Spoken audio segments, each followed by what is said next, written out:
Según el Ministerio de Salud, durante la última semana los contagios nuevos de COVID-19 disminuyeron 10%.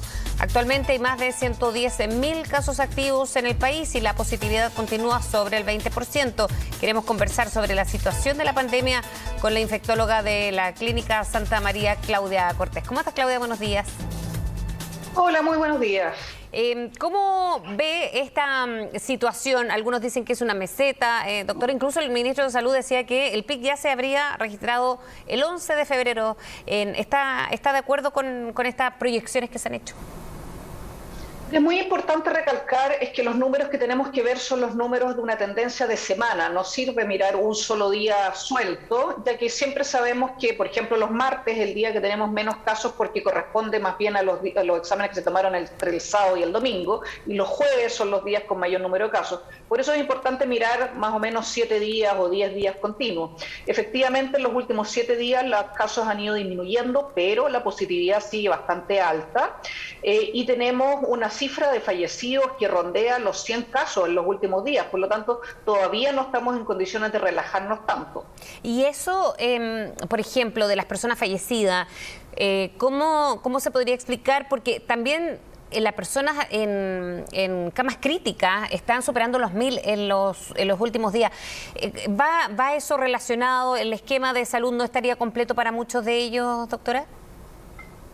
A ver, el que aumenten los pacientes críticos es esperable y eso ocurre 2 a 3 semanas después de que aumente el número de casos, que es más o menos el tiempo que demora una persona que evoluciona tórpidamente y que requiere hospitalizarse y luego caer en una cama crítica.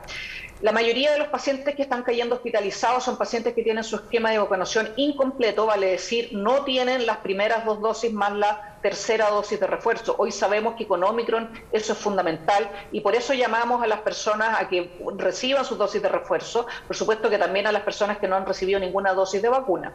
Y eso es ya prácticamente una certeza, porque le pregunto por lo mismo, para ir entendiendo de qué manera se van relacionando estas personas que se enferman y claro, y el número de fallecidos que sigue siendo alto, incluso cuando vemos baja de casos en general. Entonces acá, quienes se están agravando sería quienes están en esa condición en su mayoría.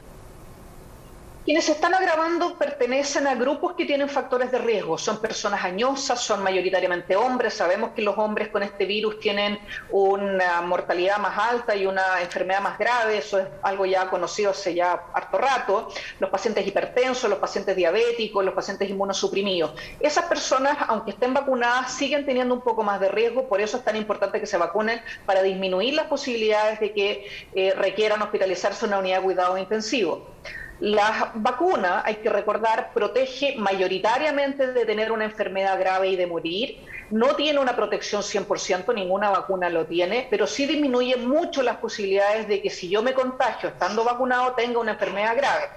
Por eso es importante nuevamente volver a insistir en vacunarse. Sí, en la próxima semana, doctora, ya va a haber más movilidad en los colegios, en muchos trabajos que vuelven presencialmente también después de la época de vacaciones. El tema de aforo en los colegios ha sido polémico. ¿Cree usted que es necesario replantearlo en el protocolo para este año escolar?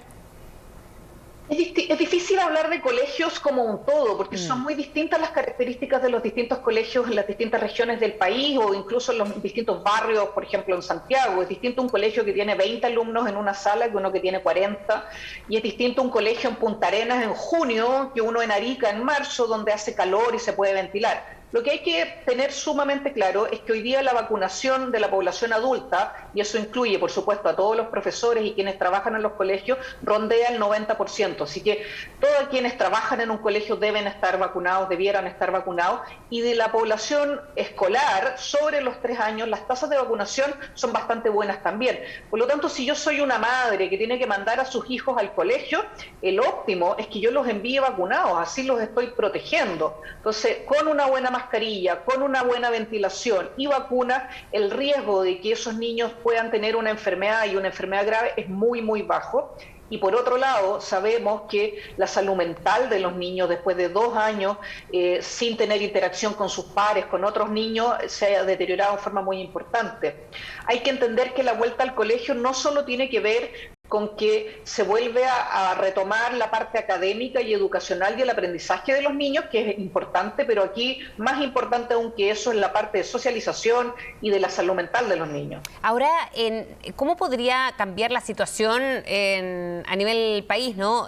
Sanitaria, con esta mayor movilidad? Porque ahí empiezan a entrar tanto los colegios, las universidades también, eso se va a sumar al transporte público, no es solamente una sala de clases, ¿no? Sino que también oficinas, el transporte, que va a tener más contacto físico de todas maneras, aunque sea con mascarilla y con todos los cuidados y autocuidados.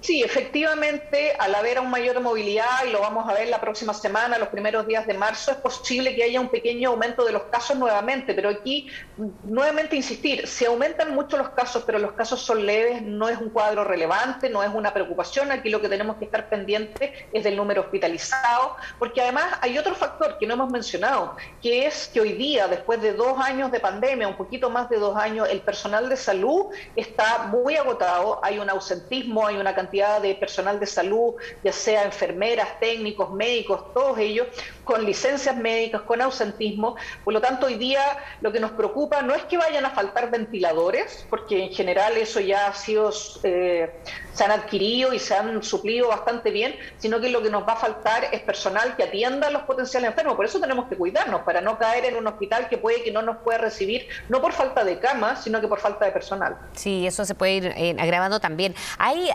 un llamado en las últimas semanas, sobre todo, doctora, del mundo artístico para realizar recitales, obras de teatro, en fin, que se han visto sumamente afectados. Ellos dicen, ¿por qué abren mall y por qué no podemos tener nosotros este tipo de encuentros? ¿Cuán riesgoso o cuán no riesgoso puede ser, con los cuidados habituales, volver a una normalidad relativa para este tipo de eventos que también inciden en la salud mental, ¿no? Y en el tiempo de ocio? Efectivamente, de nuevo, es difícil poder tener una regla general, pero ciertos shows artísticos, obras de teatro, por ejemplo, recitales de música, si están diseñados de una manera adecuada, con un aforo, por supuesto que no puede ser el aforo del 100%, con una buena ventilación, si muchos de ellos se pueden hacer al aire libre. Hoy sabemos que al aire libre el riesgo de transmisión es muy bajo y las personas que asisten están permanentemente con mascarilla, el riesgo es bastante pequeño, siempre y cuando estemos hablando de personas que estén con su pase de movilidad al día y estén vacunados. El mundo artístico ha tenido 2 años terribles y es necesario también reactivar su actividad, y necesitamos hacerlo de una buena manera, con los cuidados bien hechos. Ahora, en algunos países se ha tomado decisiones a veces bien drásticas, por ejemplo, de no usar mascarilla en Dinamarca, o en el Reino Unido, incluso salir si estás contagiado. ¿Qué tan lejos estamos de eso y qué tan riesgoso puede ser, viéndolo desde aquí, esas medidas que se toman, ya tomando más allá que una normalidad, doctora? La verdad es que en mi opinión y en la opinión de muchos expertos nacionales e internacionales es bastante riesgoso, es una medida muy cuestionable. Hoy día sabemos que COVID es una enfermedad que tiene mortalidad, Omicron es una variante más transmisible con mortalidad un poco más alta, y algo tan sencillo como usar una mascarilla disminuye mis posibilidades de enfermarme y las posibilidades eventuales de enfermarme grave y de morir. Por lo tanto, hoy día levantar el uso de mascarillas parece inadecuado, porque es algo sencillo, barato, que no tiene efectos adversos, que es seguro. Lo mismo con, en el fondo, decretar o dar por decretado el fin de la pandemia por papeles y por documentos no tiene mucho sentido cuando estamos viendo que fallecen alrededor de 100 personas diarias, no es un número pequeño. Las medidas se pueden ir levantando cuando la tasa de positividad es mucho más baja que la que tenemos en este momento en Chile. Hoy día es cerca del 20%. Cuando estemos hablando de menos del 5%, idealmente menos del 2%, es cuando podemos empezar a plantear el levantar ciertas medidas. No estamos en la misma situación que tiene Dinamarca o que tiene Inglaterra. Ellos ya pasaron por el pic que nosotros estamos empezando a quizás ver el descenso, pero hoy día levantar las medidas como eliminar la cuarentena no tiene, desde el punto de vista médico e infeccioso, ningún sentido. Ahora, ¿cree usted que se pasó el pic, como señalaba el ministro de Salud?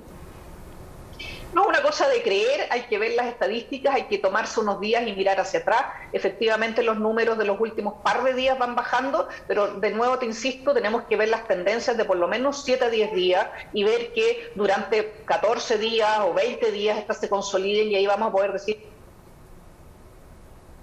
Bien, la doctora Claudia Cortés, inmunóloga de la clínica, infectóloga de la Clínica Santa María, conversando con nosotros. Ahí tuvimos un problema en la conexión y claro, hay que tomarse algunos días, decía ella, para ver si efectivamente el pic ya pasó el 11 de febrero, como decía el ministro de Salud, pero en todo caso sí hay por lo menos una estabilización. No es el momento de relajar medidas, sino por la positividad todavía está sobre el 20% a nivel nacional, en un 2% recién se podrían quizás evaluar algunas de estas medidas. Vamos a dejar hasta aquí en esta entrevista con Claudia Cortés.